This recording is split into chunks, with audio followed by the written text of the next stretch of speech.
I see the same people in my own city that are holding a sign, and it's almost always males, and it's almost always, healthy, able-bodied males.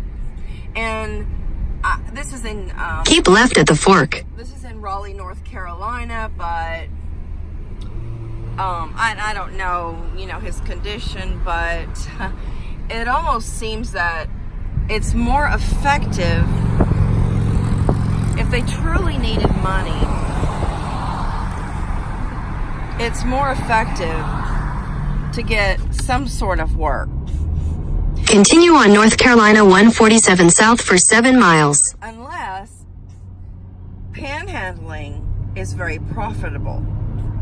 And I have heard that some people get hundreds of dollars a day panhandling. So in that case, it is not profitable to find work. But when I see the same panhandlers at the same corners in my city all the time, I know that they have regular donors, and that is their spot, that is their location, that they have created. They have taken over a spot, and they have controlled that area themselves.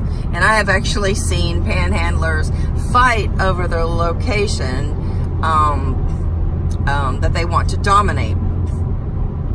But if they truly needed money, and sure enough, that seems to be what they need, right? I mean, they're desperate. They need work. They need food. They need clothes. They need a home. They need a bus ticket, whatever the case may be. But a job is the quickest way to make money, unless there is certainty in getting greater money with handouts. So that's all I have to say.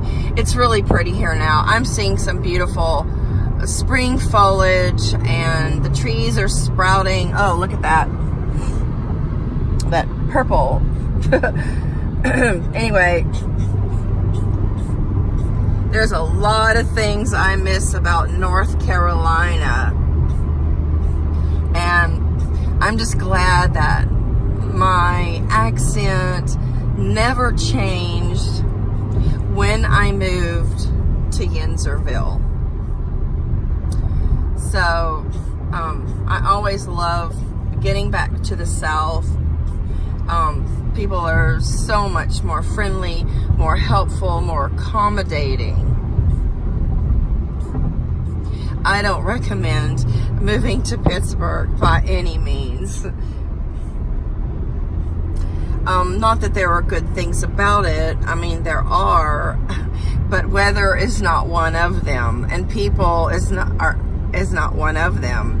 So anyway, that was just my brief thoughts on panhandling, sign holders, travelers. But I guess I'm a bit of a hypocrite, because a lot of times I do, give them money, especially if they have a dog, and I know that that's another manipulative ploy. When I'm in New Orleans, I carry rawhides and sometimes canned dog food to give them, and so that way money cannot go for drugs, alcohol, that sort of thing, because almost all of them have cell phones, cellular coverage, and some of them have bank accounts. And yeah, I have talked at length with many of them. Some of them are actually wealthy and have rich parents at home. But, I'll always buy somebody a meal, share them my meal, or even dine with them. That's fine with me. I know a lot of people are down and out, and very depressed, and I mean, life is just full of depressive and oppressive situations. And some people can get into, you know, just a black hole and a trap. They have nowhere to go. But I do think that a lot of sign holders on particular corners, regular corners, street corners, are milking the system. Especially able-bodied young males. But it is so pretty here. My state is pretty too, but... In 2 miles, use the left 2 lanes to take exit 5A for I-40 east toward RDU. I hate that. Airport, Raleigh. But anyway, there's just something about the South and the flatlands. It's much easier to navigate, and the roads are easier to drive. The topography in Pittsburgh is very hilly. It's full of bridges, and it's actually a very complicated place to drive, although it's not a large city.